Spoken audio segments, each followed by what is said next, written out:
본 방송에서 제공하는 투자 정보는 투자 판단에 대한 조언입니다.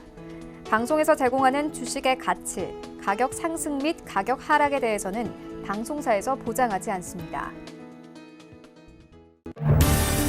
시청자 여러분 안녕하십니까. 오늘장 내일장 1부 출발하도록 하겠습니다. 서정덕입니다.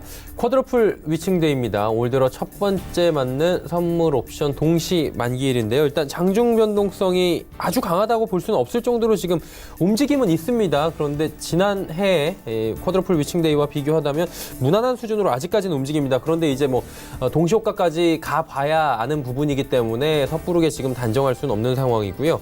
거래소 대비 오늘도 코스닥이 선전한다. 이 부분은 동일한 것 같습니다. 어제 수급 그대로 지금 들어오고 있는데요. 거래소 같은 경우에는 지금 보합권 수준에서 위아래로 움직이면서 수급은 기관, 외국인이 매도하고 있고 개인만 열심히 삽니다. 코스닥은 정반대로 움직이고 있고요. 종목별 움직임도 굉장히 상이한데 거래소 같은 경우는 화학이나 은행, 통신, 보험업종 등이 지금 잘 달리고 있습니다. 경기 민감주들은 지금 보합권이나 내림세를 보이고 있는 상황이고요. 코스닥 같은 경우에는 지수를 대표적으로 만들고 있는 제약바이오 업종들은 개별 종목 입시로 움직이면서 지수가 좀 움직이는데 갈팡질팡하는데 일조하고 있는 모습이고 대북 관련주들의 반등이 오랜만에 소폭씩 나오고 있는 모습이 포착이 되고 있습니다. 워낙에 변동성이 큰 날이다라고 잘들 알고 계실 텐데 그렇다 보니 장 후반까지 마칠 때까지도 함께 체크해봐야 될 부분들이 있을 것 같습니다. 오늘장 내일장에서 오늘 선물옵션 동시만기일 맞이해 보시고요. 마무리 잘 해보시고요. 이후에 또 시장들 새롭게 포지션이 짜지는 그 부분까지도 가져가 보시면 좋을 것 같습니다. 헤드라인 뉴스부터 전해드립니다. 한미 FTA 발효 7년 차인 지난해 우리나라 교역액은 1,316억 달러로 역대 최고치를 기록했습니다. 산업통상자원부는 지난해 한미 교역액은 전년보다 10% 증가해 미중 무역 갈등 속에서도 최대치를 기록했다고 밝혔습니다.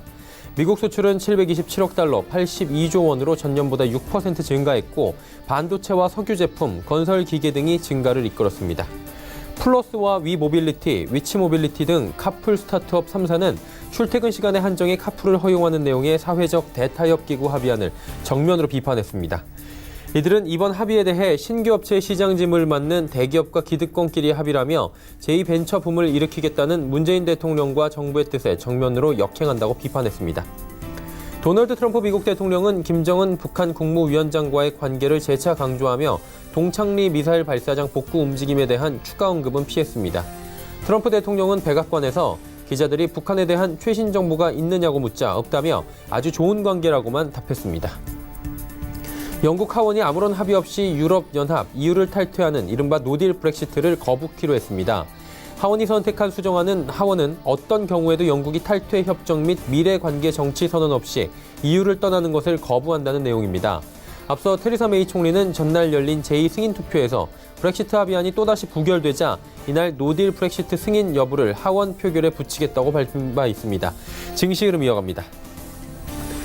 코스피가 지금 2144.82포인트에 거래가 되고 있습니다. 약보합권으로 지금 다시 전환이 됐고요. 파란불 보여주고 있는데 하루간의 흐름 정리해 보도록 하죠. 자, 보시면 2156부터 2143까지 사실 이 정도 변동폭은 오늘 아니어도 많은 날 나온 바가 있을 정도의 변동폭이고요. 아직까지 이렇다 할 변동폭은 나오지 않고 있는데 그래프의 모양을 좀 주의하셔야 될 것 같습니다. 한 번에 빠지고 한 번에 올라가는 모습들이 지금 포착이 되는데 특히나 정오 이후부터는 급격하게 오르고 또 급격하게 지수가 빠져내려가는 모습. 조금 전 시간대에도 한 1시 40분경부터 지금 한 1, 20분 사이에 2151포인트 때부터 현재 포인트까지 한 7포인트, 8포인트가 급격하게 부러져 내려오는 모습이 포착이 되고 있습니다. 다음 살펴보도록 하죠. 수급 주체인데 말씀드린 대로 기관 외국인 동반 매도하고요. 개인은 1,907억 원 정도 또 순매수 포지션 잡고 있는 상황입니다. 일단 기관은 연계금만 사고 있다. 568억 원 정도 사고 있다라고 보시면 될 것 같습니다. 외국인의 매도가 강하진 않을 것 같다라고 오늘 예측이 나오고 있었는데 아직까지는 예측은 좀 벗어나고 있는 상황입니다. 다음 살펴보도록 하죠. 시총 상위주들 보시면 삼성전자 실적에 대한 이야기가 나왔는데 긍정적보다는 부정적인 좀 반응이 많은 것 같습니다. 43,550원대까지 밀려 내려왔고요. SK하이닉스도 빠집니다. 셀트리온도 밀리고요. LG화학만 1.24% 선방합니다. 다음 살펴보도록 하죠.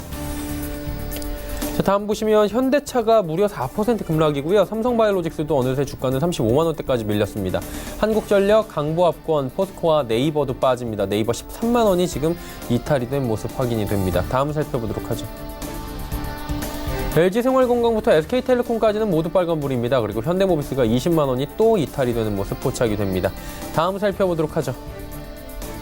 코스닥은 반대로 움직입니다. 757.65, 지수 상승은 크지 않지만 흐름은 나쁘지 않습니다. 하루간의 흐름 정리해보면 코스닥 역시나 어느 정도의 변동성은 있지만 위아래로 지금 한 5포인트 정도밖에 움직이질 않고 있습니다. 코스닥도 이런 움직임은 사실 최근 시장에서 여러 번 볼 수 있었을 정도로 오늘이 특별하다 혹은 특이하다라고 보이는 부분은 아직까지는 지수의 흐름상으로는 없습니다.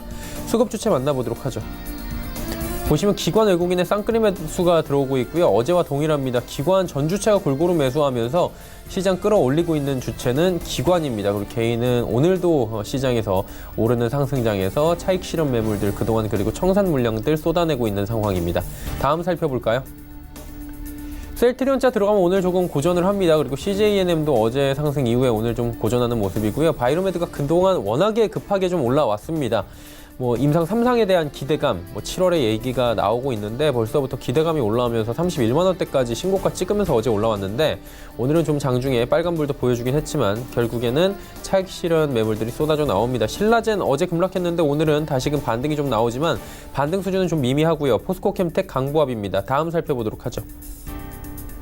HLB부터 스튜디오 드래곤까지 빠지는데 특히나 HLB 차익 실현 물량들이 좀 많이 쏟아져 나옵니다. 3.74나 빠지고 있고요. 코롱티슈즈는 반대로 그동안에 워낙에 오른 부분이 적기 때문에 오늘 장에서는 선방합니다. 펄어비스 18만 원대는 어제 회복을 했는데 하루 만에 18만 원 위태위태한 모습 포착이 됩니다. 다음 살펴보도록 하죠. 셀트리온차 들어가면 오늘은 마이너스입니다. 셀트리온 제약도 오늘 빠지네요. 제넥신도 빠지고요. 하지만 SK머티리얼즈, 휴지엘, SFA, 강보합권 혹은 상승인데 일단은 전기전자 부품 업종들은 오늘 전체적으로 원익 IPS도 지금 시총엔 잡히지 않지만 올라가고 있고요. 전체적으로 흐름은 괜찮은 섹터입니다. 코스닥 쪽에서는 원달러 환율의 흐름 짚어보도록 하죠. 오늘도 올라갑니다. 하지만 오름폭은 크진 않네요. 1원 10전 올라가면서 강달러 흐름 이어가고 있습니다. 금일 본 방송에서 제공해드리는 정보는 투자 판단에 대한 조언일 뿐입니다. 해당 주식의 가치와 수익률 보장해드리지 않는다는 점 참고해 주시길 바랍니다. 오늘장 이슈 바로 짚어보도록 하겠습니다. 대신증권 투자전략팀의 이경민 연구원 연결돼 있습니다. 안녕하십니까? 네, 안녕하십니까? 일단 쿼드러플 위층대이긴 한데요. 견조하게 시장이 좀 버텨주는 모습이고 특히나 2130이라는 바닥에 대해서는 최근 시장에서 좀 단단하게 다지고 가는 모습들이 보여지고 있는데 좀 변동된 상황이 시장에 있나요? 일단은 이번 주 들어서 코스피는 2130선에서 계속적으로 반등에 나서는 모습을 보여주고 있습니다.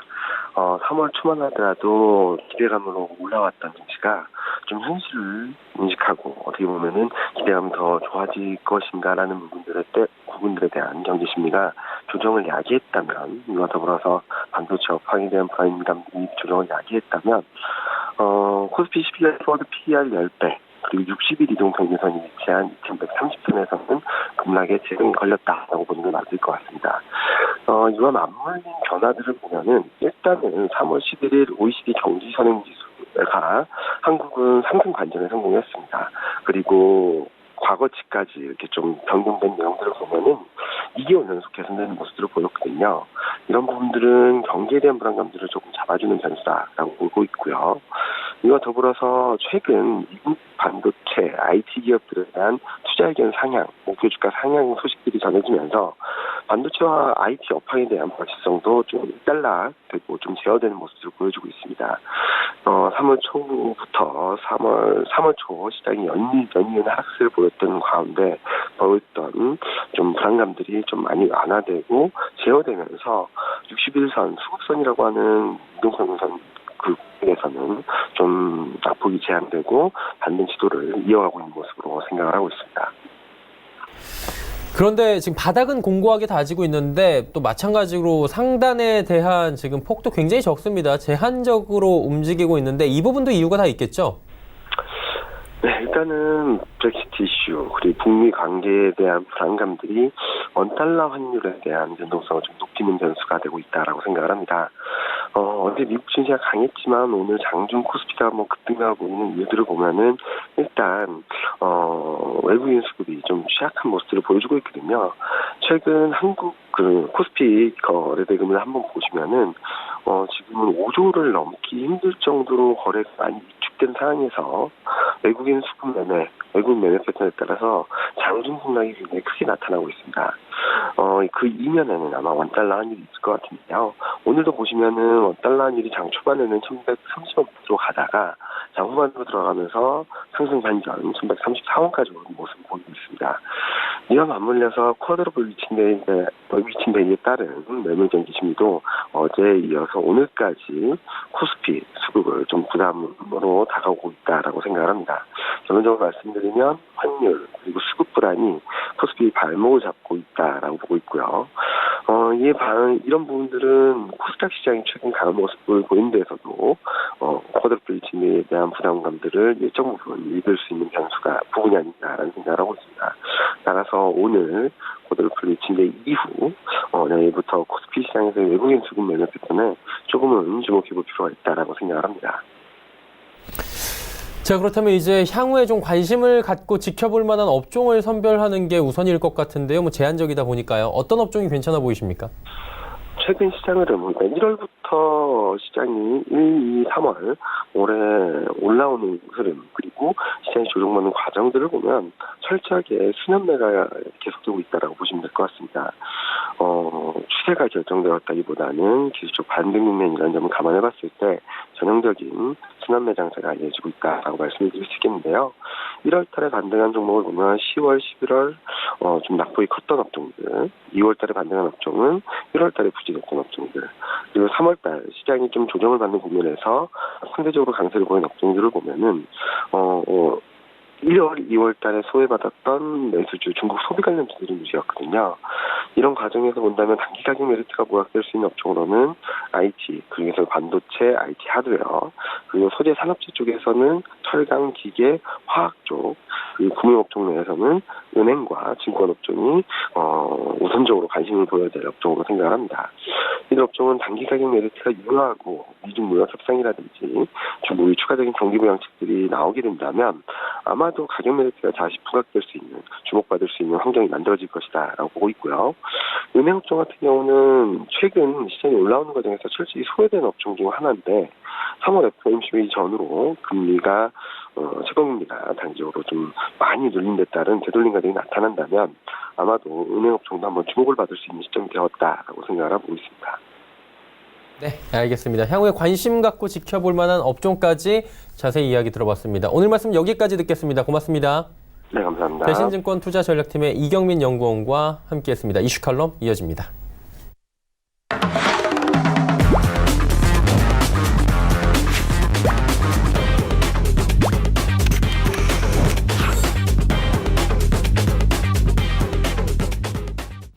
이슈 칼럼 바로 이어가도록 하겠습니다. 오늘은 키움증권 투자전략팀의 홍춘욱 박사와 함께합니다. 박사님 안녕하세요.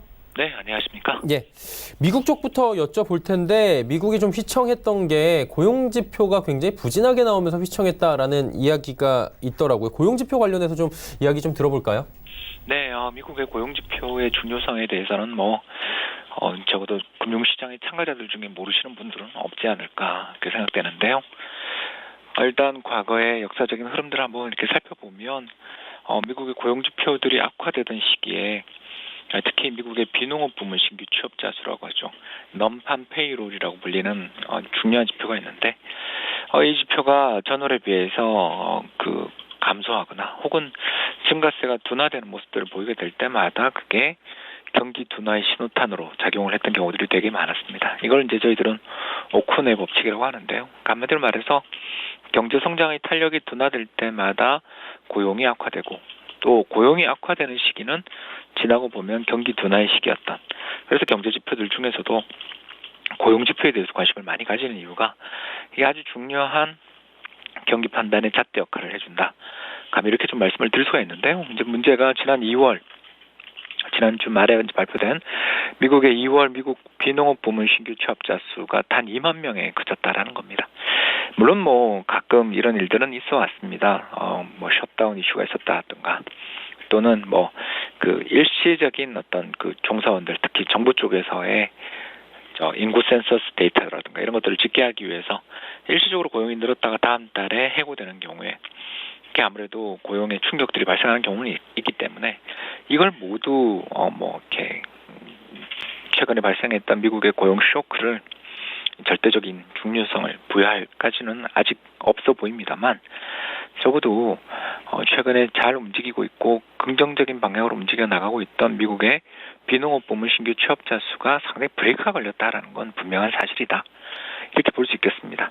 1월 달에 31만 명, 그리고 시장의 예상이 한 18만 명 내외였다는 걸 생각하면 미국의 신규 고용이 단 2만 명에 그쳤다라는 것은 충격적 숫자였다라고 볼 수 있겠고요.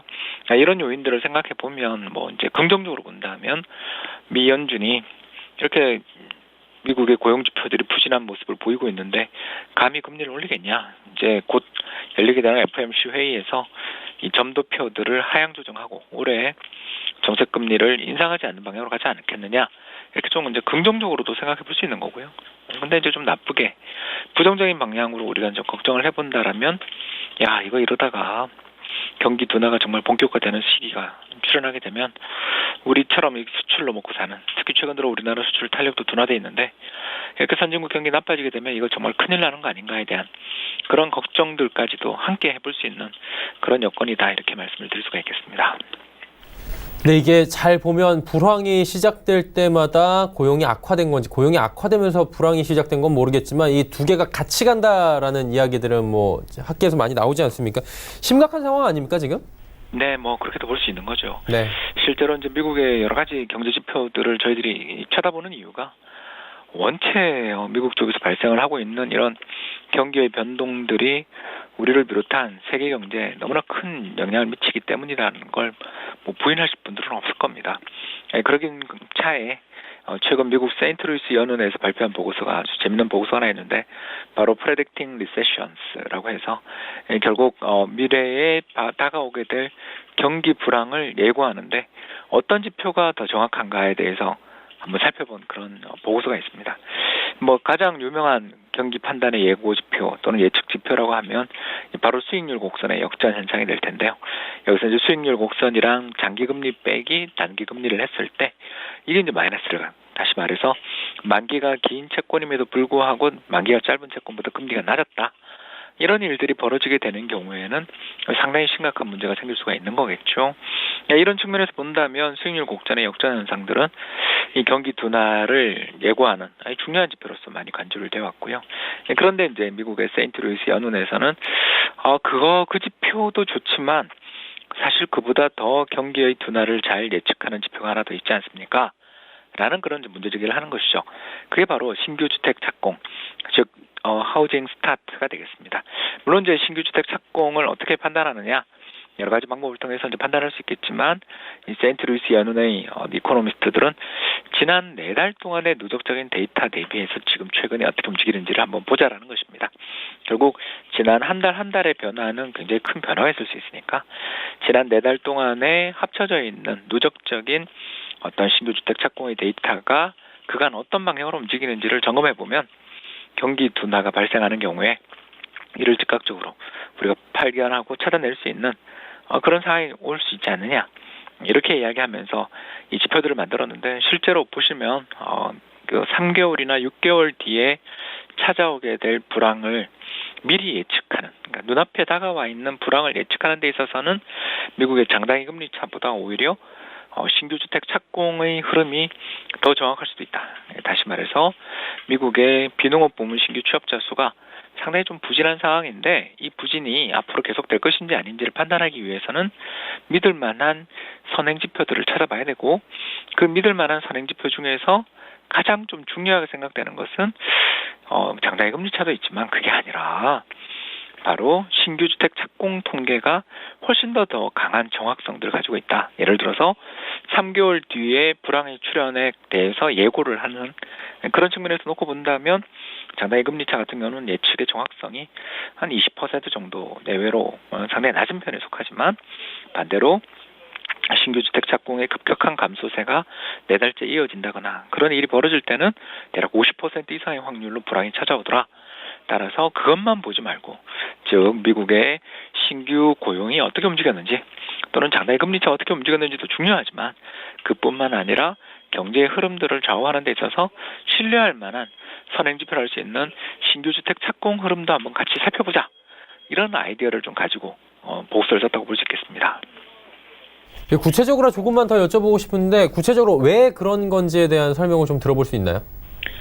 역시 여러 가지 경제들 지표들 중에서 예. 이 주택만큼 중요한 자산, 주택만큼 중요한 소비재가 없기 때문 아니겠냐 이렇게 말씀을 드리는 거죠. 어느 순간 예를 들어서 이제 그런 일 없어야 되겠습니다만 갑자기 이제 불황이 목전에 찾아왔다. 라고 생각된다면 사람들의 행동은 다 정해져 있죠. 어떻게든 자신들의 지출을 줄여서 좀 살림하게 만들고 또 불황이 올 때 그때 현찰을 좀 확보해놓고 유동자산들을 많이 확보하고 싶을 겁니다. 그렇기 때문에 경기가 둔화된다고 생각될 때 사람들이 제일 먼저 중단하는 것은 집을 이사가는 것을 갖다가 스탑하겠죠. 새로운 집을 갈아타거나 또 지금보다 더 비싼 집들을 사려는 그런 욕구들이 확 줄어들 가능성이 높죠. 더 나가서 이런 욕구들이 반영되면서 미국의 건설업체들은 신규 주택 착공의 건수들을 탄력적으로 조정하게 될 거라는 겁니다. 결국 불황이 다가오고 있다고 느낄 때 신규 주택의 착공들을 줄일 가능성이 있다는 것입니다. 예. 따라서 이런 점을 놓고 본다면 4개월 이상, 지금 센트루스 연은은 4개월째 이 주택 착공이 의미 있는 감소가 나타날 때는 상당히 조심하라라고 이야기하는 이유가 바로 이런 수개월에 걸친 신규 주택 착공의 감소는 다가오는 불황을 예측하는 상당히 중요한 예고 지표가 아니냐 이렇게 지적을 하고 있는 상황이라고 볼 수 있겠습니다. 자, 그렇다면요. 최근에 미국의 신규 주택 착공에 대해서 좀 알아보면 될 것 같은데 이 부분은 지금 어떻게 돌아가고 있습니까? 예, 바로 이제 지난 3월 8일 금요일 날 그러니까 미국의 고용 지표 발표되는 과정에서 다 묻혀버렸죠. 예. 그렇지만 같은 날 미국 상무부가 2019년 1월 미국의 신규 주택 착공 동향을 발표했는데 무려 123만 호를 기록해서 전월에 비해서 19% 가까이 상승한 것으로 나타났습니다. 네. 물론 지난해 12월에 미국 주식시장 폭락하는 가운데 미국의 신규 주택 착공이 상당히 감소했던 것에 따른 반등이다. 이렇게도 볼 수 있는 거죠. 그러나 최근의 흐름들을 놓고 본다면 이렇게 급격한 감소 흐름이 이어지는 불황의 목전에 달했다고 말하기에는 좀 어려운 그런 여건 아니냐 이렇게 볼 수 있는 것 같습니다. 정리를 한번 해보자면 미국 경제지표가 지난해 연말 흔들리고 있는 것만은 분명한 사실이다. 그리고 이렇게 흔들리게 됐던 이유는 미 연준의 공격적인 금리 인상 그리고 주식시장의 폭락 더 나아가서 미국과 중국 간의 무역 분쟁 이런 여러 가지 오래된 이슈들이 복합적으로 영향을 미쳤다라고 저희들이 감히 볼 수 있는 것이고요. 네. 이런 측면에서 이제 놓고 봤을 때 하나 더 이제 우리가 봐야 되는 게 그렇다면 이런 지표들의 부진들이 앞으로 계속 이어질 것인가에 대해서 살펴봐야 되는 게 일단 장단기 금리차도 봐야 되겠지만 앞서 방금 말씀드린 것처럼 미국의 신규 주택 착공 흐름들이 상당히 긍정적인 방향으로 움직이고 있다라는 것들을 생각해 보면 지금 당장 불황이 왔다. 저희들이 감히 이렇게 말하기는 지금 좀 어렵지 않을까? 저희들 그런 좀 생각을 하게 됩니다. 네, 알겠습니다. 주택 관련해서 경기 지표에 대한 이야기들까지 함께 나눠봤습니다. 오늘 말씀은 여기까지 듣겠습니다. 고맙습니다. 네, 감사합니다. 키움증권 투자전략팀의 홍춘욱 박사와 함께했습니다.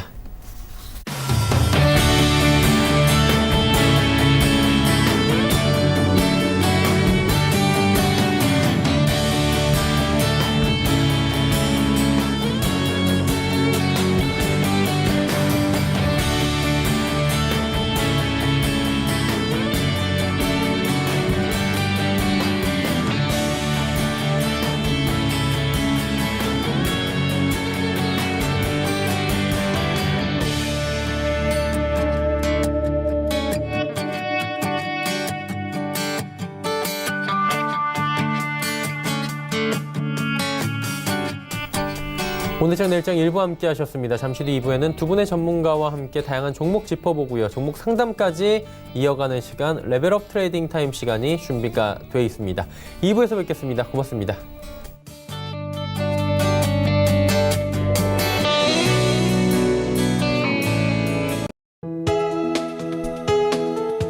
방송에서 제공하는 투자 정보는 투자 판단에 대한 조언입니다.